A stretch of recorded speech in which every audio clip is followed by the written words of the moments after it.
Yon mga masters, bali may good news ako sa inyo. Bali, 8 videos araw-araw ang i-upload ko sa aking YouTube channel. Bali, 4 sa umaga at 4 sa gabi. Maraming salamat sa solid nyong suporta sa akin mga masters. At sa mga hindi nag-i-skip, maraming salamat sa inyo. Inuulit ko mga masters, 8 videos araw-araw na ang i-upload ko sa aking channel. Maraming salamat sa inyo mga masters. Magandang gabi mga masters, bali ngayon po ay 8 videos po ma-upload ko po sa aking YouTube channel. Tama nga mga masters, 8 videos nga po ma-upload ko. Yon, what's up mga masters? Nandito na naman tayo sa panibagong araw, panibagong kabanata na naman ang pagsasama-samahan natin ngayon guys.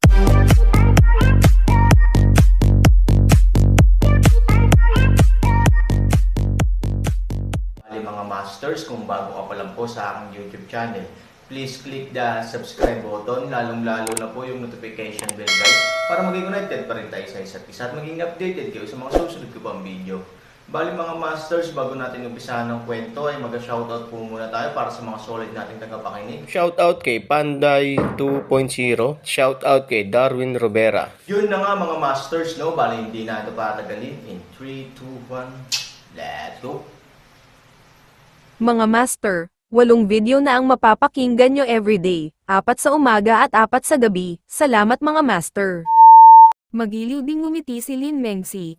Aaron ang batang ito, talagang kakaiba, medyo hindi mahuhulaan, hiniling sa akin ng pinuno na siyasatin ang kanyang background, wala rin akong tinitingnan. Walang magawang umiling ang pinuno, basta, hindi mahalaga ang mga ito.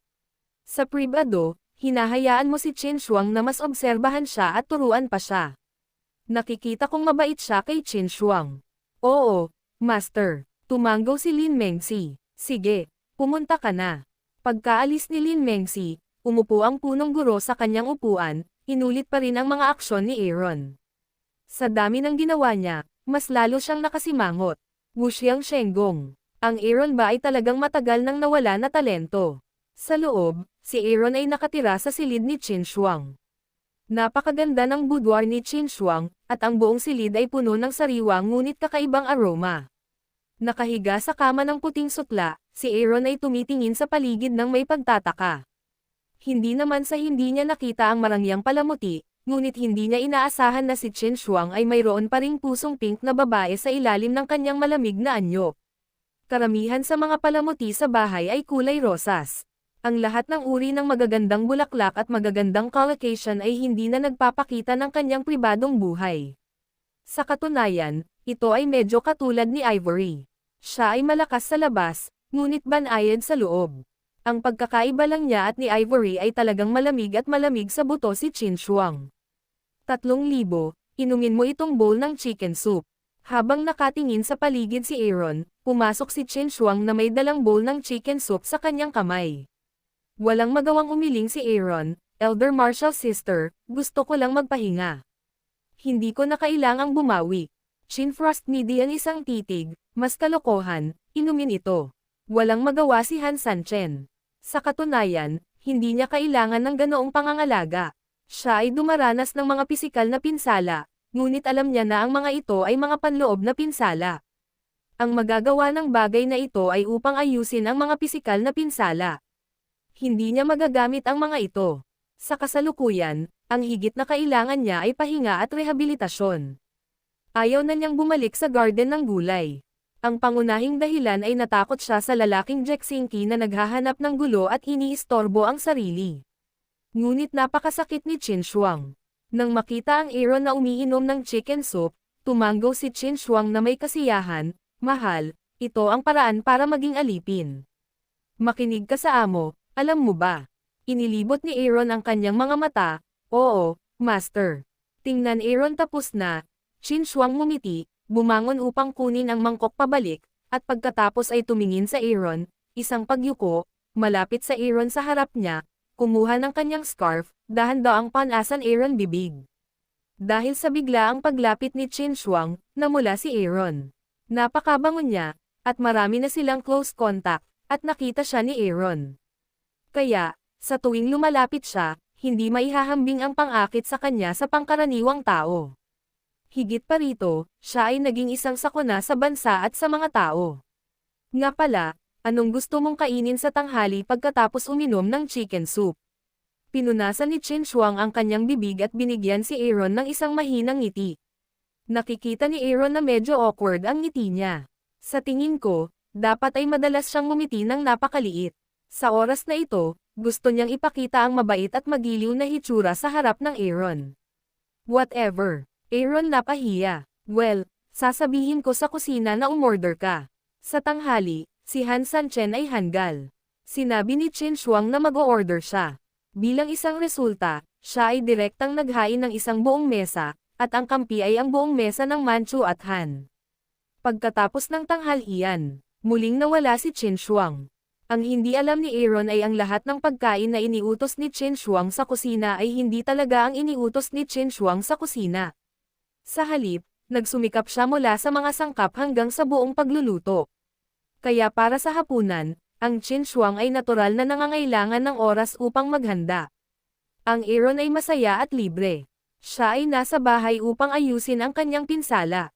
Sa hardin ng gulay, si Zizuzi ay nagbabadya sa araw sa ilalim ng serbisyo ni Xiao Sunspot. Ang pagdating ng Aaron ay talagang nakakain ni Zizuzi ng soft-shelled turtles kamakailan, ngunit ang soft-shelled turtles ay nabibilang sa soft-shelled turtles, kaya dapat nating tangkilikin ang mga ito. Narinig mo ba iyon? Si Elder Marshall Brother Z, ang asong Aaron na iyon, ay nasa limelight sa main hall ngayon. Damn it, kahit ang nakatatandang Marshall sister na si Chin Shuang ay tinutulungan siya. Maliit na sunspot side to fold virtual sun massage, side disdain para sabihin. Jackson Z Baji ng 2 beses at tamad na sinabi, narinig ko iyon. Damn it, dinala ni Kuya Marshall sister Chin Shuang ang asong iyon sa Beast Forest para hulihin si Ling Chong, ngunit nagbigay ito ng kontribusyon sa kanya. Bumantong hininga ang maliit na itim na batang lalaki, hindi ko alam kung ano ang nagustuhan ng nakatatandang Marshall sister na si Chin Shuang sa kalapiteng mababa ang lipad na iyon. Elder Marshall Brother Ye, nang pumunta sila sa Beast Forest, nakita nila ang batang lalaki na dinidiin ang nakatatandang kapatid na babae na si Chin Shuang. Ngunit sa ganitong paraan, hindi nag-imbestiga si Kuya Marshall sister Chin Shuang. Galit ka ba? Nang marinig ito, hinampas siya ni Zizuzi sa reclining chair at umupo. Galit na galit siya at sinabing, mapapahamak ka bang magalit? Si Elder Marshall sister Chin Shuang, ang diyosa ng nihilism, ay sinamantala ng Aaron, sampain it. Kuya Marshall Brother Z, kapag bumalik ang bata, harapin natin, kanya. Maliit na sunspot cold channel. Natigilan si Zizuzi. Pagkaraan ng ilang sandali, humiga siya sa nakahigang upuan, halika. Hindi siya natalo ni Elder Marshall Brother Ye sa main hall. Paano natin siya haharapin? Higit pa rito, sila pa rin ang paboritong alipin ng nakatatandang Marshall sister. Chin Shuang. Ang maliit na sunspot ay hindi gustong sabihin, kung gayon, panoorin natin ang Aaron na ipagmamalaki ang kanyang Marshall na kapatid. Sa totoo lang ay wala akong pakialam, ngunit ang susi ay nasa labas ka. Maaari ba siyang makinig sa iyo kapag bumalik siya sa kanyang kasalukuyang momentum, malapit kanyang palitan, paano iyon? Fold virtual sun guilty murmured A, in the heart but was small black sun raised a wake up, why not? Elder Marshall Brother Z, huwag kalimutan na si Han Sanchen ay isang alipin lamang kahit na mahal siya ng nakakatandang Marshall sister na si Chin Shuang. Kung gusto siyang suportahan ng nakatatandang kapatid na babae na si Chin Shuang, hindi ba siya maaaring ma-promote ng hakbang-hakbang na siya ay isang alipin ng hardin ng gulay, at ang unang bagay na dapat na mabigat ay ang iyong posisyon bilang isang tagapamahala ng halamanan. Nang marinig ito, biglang bumukas ang mga mata ni Chubby, tama yan. Kung gusto ni Aaron na tumayo, dapat siyang umakyat ng hakbang-hakbang. Ang kanyang sariling pamamahala sa hardin ay ang kanyang unang hakbang. Sarili niyang direktang banta ito. Sa pag-iisip nito, tumingin si Zizuzi sa paligid at sinabing, ano ang dapat nating gawin? Ang maliit na itim na anak na lalaki laughs ngunit hindi nagsasalita, ang mga mata ay malamig na tumitingin sa fold walang laman anak, ito ay maaaring tiklop walang laman anak sa balisan dibdib, mabilis na hilahin ang kanyang kamay paraan, ibuhos mo sabihin.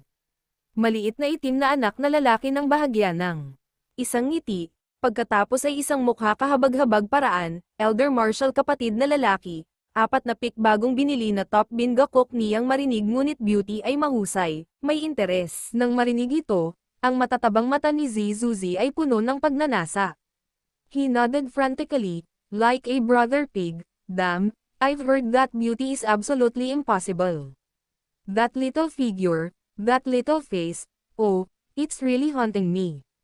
Tumango ang maliit na sunspot, si Kuya Marshall Brother Zizuzi ay talagang isang taong may kaalaman. Ang maliit na kusinero ay nasa aming 4 na tuktok, ngunit siya ay malapit sa nakatatandang kapatid na babae sa militar na si Chin Shuang. Hey, soft cute, madaling itulak pababa. Itiklop ang walang laman na anak na kaawa-awang mga kamay sa hangin upang hawakan. Tumango ang maliit na sunspot.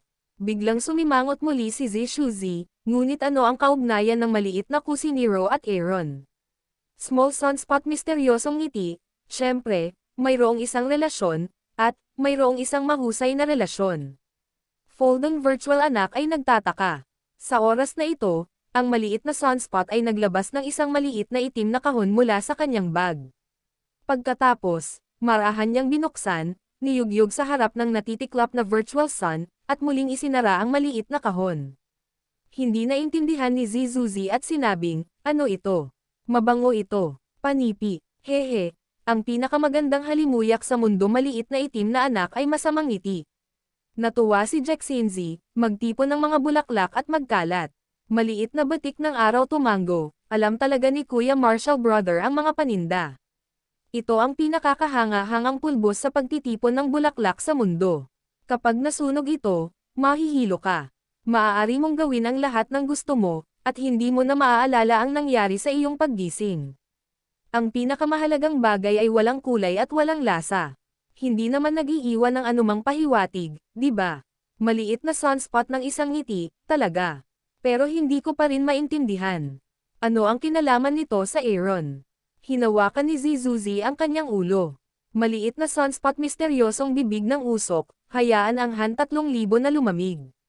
Nang makitang hindi pa rin maintindihan ni Zizuzi, ipinaliwanag ng maliit na sunspot, Aaron ngayon ay umaasa sa pagdadote ni Chin Shuang sa kanya. Hindi namin siya matutulungan, ngunit paano kung mawala ang paghanga ni Chin Shuang sa kanya? Ang pinakamahusay na paraan para sa isang babae na sumuko sa ibang lalaki ay para sa ibang mga babae. Panipi. Nagulat si Zizuzi at tinapik ang hita, magandang ideya, mahihilo ko ang munting kusinero sa oras na iyon, at pagkatapos ay hayaan siyang makipagrelasyon kay Aaron. Hulihin natin muli ang taksil sa kama. Little sunspot, matalino ka pa. Ngunit, panipi, biglang nalungkot si Zizuzi, hayaan ng Aaron na samantalahin ang napakahusay na munting kusinero. I always feel very bad. Tumawa ang munting sunspot, Elder Marshall Brother, sabi ko ang pinakamagandang epekto ng Juhua powder ay hindi maalala ng mga natutulala ang nangyari sa gitna. Naglaro ka na, maaari bang malaman ng Aaron at ng maliit na tagapagluto? Panipi. Hoy hey, ang itim na aso ay kumakain ng dumi, ang dilaw na aso ay nagdurusa, maliit na sunspot, okay. Natitiklop na virtual na anak sa espiritu, isang puwit mula sa upuan ang tumayo, masaya na tinatawag na isang fart top. Matagal na niyang pinangarap ang munting kusinero. Kung hindi siya kukuha ng kaunting sunspot at si Zhang Jin upang panoorin ang mga kasambahay na naliligo noong gabing iyon, ngunit siya ay nagdurusa sa nihilism at walang paraan upang gawin ito. Ngayon, kasama ang Aaron backpot, masaya si Zizuzi na gawin ito. Sa oras na iyon, magiging miserable ang Aaron.